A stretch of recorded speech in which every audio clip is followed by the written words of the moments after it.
Bonjour à tous, c'est Morgane. Aujourd'hui on se retrouve pour une nouvelle vidéo sur Dragon Ball Super, cette fois pour analyser l'épisode 60 qui vient d'être diffusé au Japon.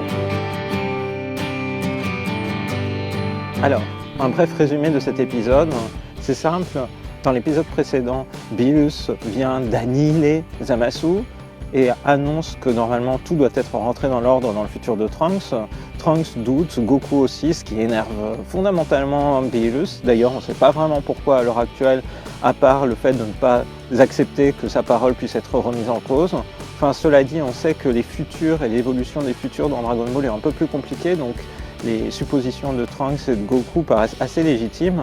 Et après une fête un petit peu longuette et qui ne servait à rien au début de l'épisode, le grand Trunks, donc le Trunks du futur et le petit Trunks, le Trunks du présent, discutent un petit peu et justement le Trunks du futur explique au Trunks du présent qu'il n'a jamais vécu en fait les mêmes choses que lui a plutôt vécu dans des paysages de désolation alors qu'il n'a jamais rencontré son père, que c'était les androïdes C17 et C18 qui étaient à l'origine de bien des maux dans le futur, alors que là dans le présent, Krillin est marié avec C18, bref que tout est fondamentalement différent.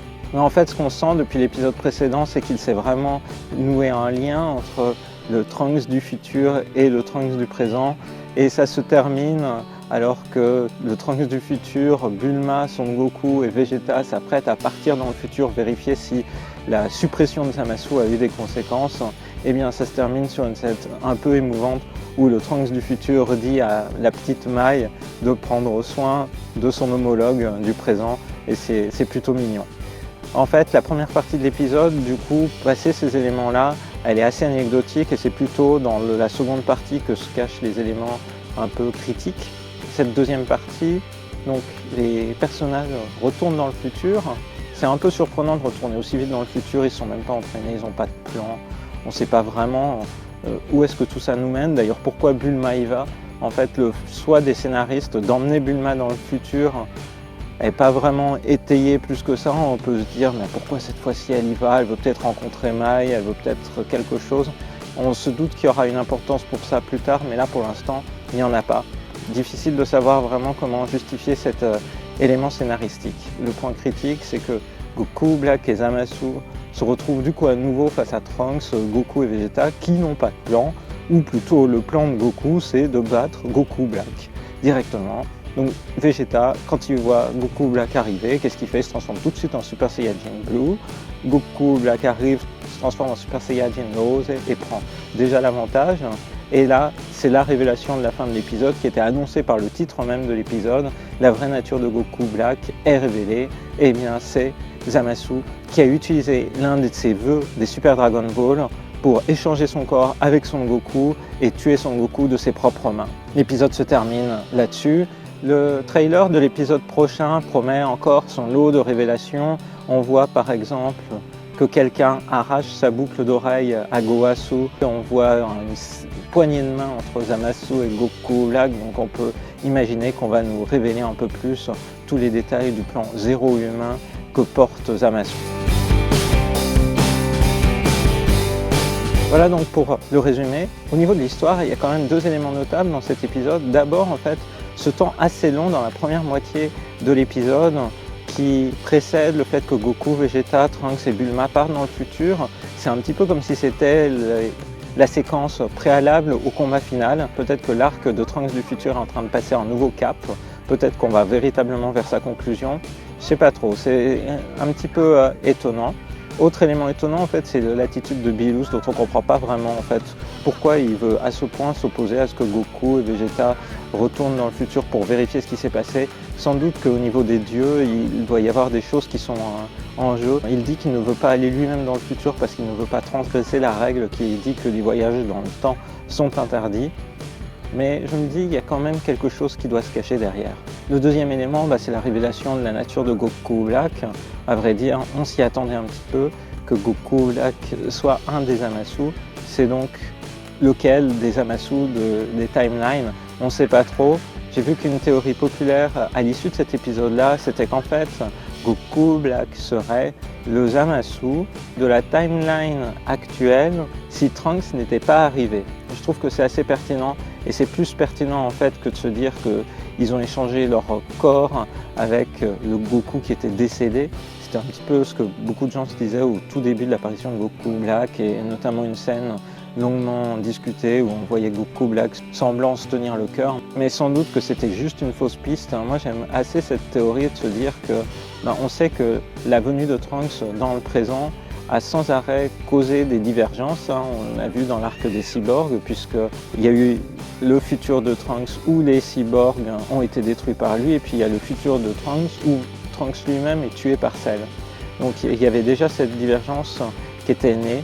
Donc la théorie qui dirait que là, en fait, le Zamasu qui est dans le corps de Goku, en fait, c'est le Zamasu qui est celui qui serait passé à l'acte si Trunks n'était pas arrivé, si du coup Goku et Bilus et compagnie n'avaient pas imaginé, fait des hypothèses sur la vraie nature du fautif des troubles dans le futur de Trunks, me paraît assez crédible. Cela dit, il y a quand même quelque chose qui me dérange dans cette théorie. C'est d'une part que Goku Black plusieurs fois semblait découvrir la nature des Saiyajin. C'est un petit peu étonnant.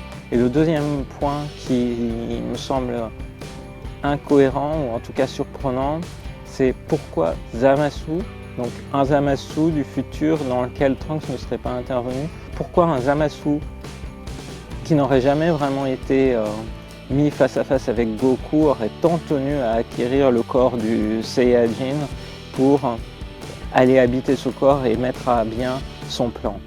Du coup, moi je reste convaincu qu'il y a une scène critique qui s'est jouée, c'est quand Bilus et Goku sont allés voir la première fois Zamasu et qu'il y a eu ce premier combat. Donc cette scène ne peut avoir lieu que si Trunks apparaît. Donc au niveau des timelines, je sais pas encore trop. Donc j'ai pas véritablement de théorie établie. On sait, ok, c'était prévisible par tout un tas de multiples indices que Goku Black c'est donc le corps de Goku échangé avec Zamasu. On sait que l'autre Zamasu, ça doit être le Zamasu d'une autre timeline. D'ailleurs, le trailer le laisse bien penser, puisque on voit Zamasu avec sa boucle d'oreille jaune au début, et puis ensuite mettre cette boucle d'oreille arrachée à Gowasu qui le fait devenir un Kaioshin.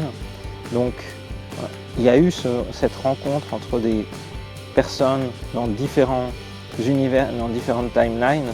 On ne sait pas encore exactement comment ça s'est passé, on ne connaît pas exactement les différents vœux que Zamasu a pu faire au niveau des Super Dragon Ball. Donc c'est à suivre, et au niveau du scénario, ça renforce toujours cet intérêt-là, là où l'épisode était quand même un petit peu moins dynamique que certains des épisodes passés. Ce qui était rigolo de voir en fait à l'issue de l'épisode, c'est que sur les réseaux sociaux, sur Twitter, les Japonais y focalisaient sur deux éléments majeurs. D'une part, la scène où Trunks revient dans le futur et va donner un senzu, un haricot magique à Mai, et il le fait en croquant le haricot magique, en allant embrasser Mai, ce qui fait une scène un petit peu romantique et puis en même temps un peu humoristique, parce que Goku dit qu'il n'a jamais fait ça dans sa vie, et Vegeta est très surpris, il dit mais pourtant t'es marié. Donc c'était une scène un peu humoristique, on sent qu'à ce niveau-là les scénaristes se sont amusés, et donc ça c'est fortement repris sur Twitter, qu'il y a des gens qui ont ressorti des images où on voit le mariage de Son Goku à la toute fin de Dragon Ball. Donc les gens sont un peu surpris de cet élément-là qui est effectivement un petit peu anecdotique. Et puis le deuxième élément qui est en lien en fait avec le film qui fait fureur là au Japon, Kimi no Na wa, qui sera traduit en français par Your Name, donc qui est le nouveau film de Makoto Shinkai, qui est vraiment parti pour faire en carton. Peut-être qu'il atteindra même les scores de La Reine des Neiges au Japon. Bref, il y a eu des reprises parce que ce film joue sur des personnages qui intervertissent leur corps, et du coup il y a eu des détournements avec Goku et Goku Black avec l'affiche. J'ai trouvé ça rigolo. Il y a un élément un peu surprenant dans toutes ces révélations, que Zamasu a échangé son corps avec Goku Black, c'est que ça lui donne un point commun avec ce personnage que les fans de Dragon Ball auront reconnu, c'est la grenouille dans laquelle Ginyu termine, donc Ginyu qui était le leader du commando d'élite de Frieza, dont on se souvient en fait que dans la saga Namek, Ginyu change de corps avec Goku, pensant en fait faire une bonne affaire et hériter d'un corps extrêmement puissant. Mais durant le premier combat qui oppose en fait Ginyu dans le corps de Goku à Gohan et Trunks, Goku, qui est à ce moment-là dans le corps de Ginyu, dit quelque chose d'important. Et il leur dit qu'il ne va pas pouvoir maîtriser toutes les capacités du corps de Goku parce que sans harmonie entre le corps et l'esprit, Ginyu ne pourra pas déployer la force de Goku au maximum. Ce qui est vrai parce que quand Ginyu essaye d'utiliser cette force-là, il n'a une force que de 23 000 points, ce qui est anecdotique, alors que le corps de Goku à ce moment-là est théoriquement capable de déclencher une force à plus de 180 000. Et bon, on se souvient au final, Ginyu se fait avoir, il essaye de changer de corps avec Vegeta, et puis finalement, c'est Goku qui prend sa place et qui récupère sa place dans son corps. Et Ginyu qui se retrouve à la base, d'abord dans son propre corps, mais corps blessé, il tente une dernière fois de prendre le corps de Vegeta, mais ça se termine, il finit dans le corps d'une grenouille. Fin de l'histoire.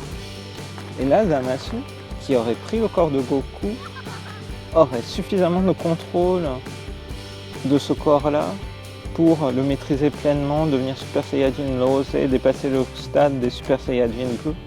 Ok, on sait que Zamasu est un Kaioshin qui était sans doute l'un des plus doués, voire le plus doué de tous, mais de là à arriver à ce niveau-là, c'est un peu surprenant.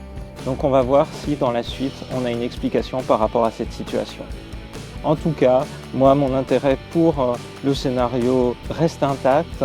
J'ai hâte de voir encore une fois le nouvel épisode, le nouveau chapitre du manga et de voir comment cette saga va pouvoir se terminer.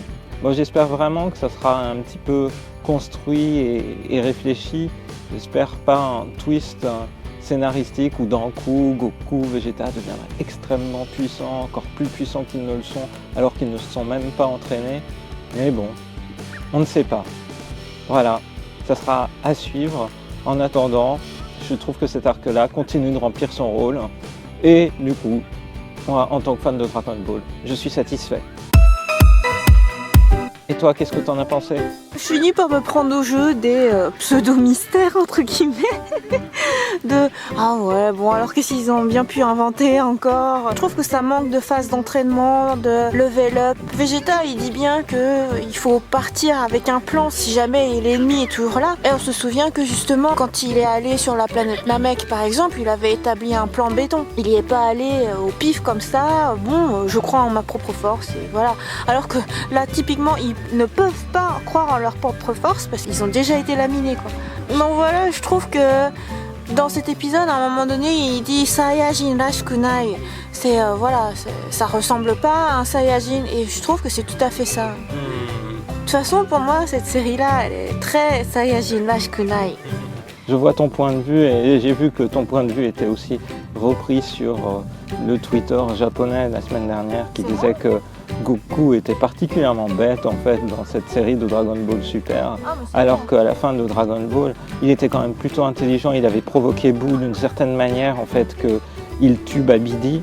C'était le moment où il s'était transformé en Super Saiyajin 3 et il avait poussé en fait Boo à se rebeller contre le sorcier en lui montrant combien il se faisait contrôler et il n'était pas libre de ses mouvements. Sentant bien en fait que c'était un des éléments qui était à l'origine du mal de Boo.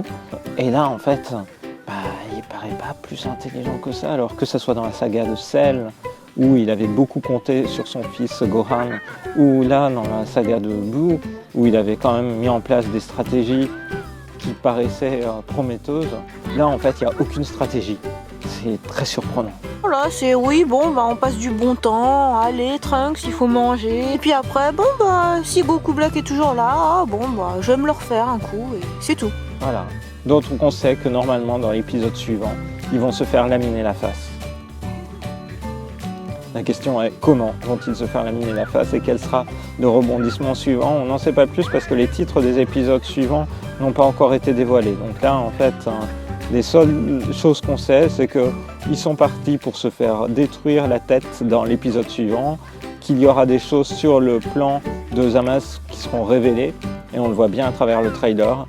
Et voilà.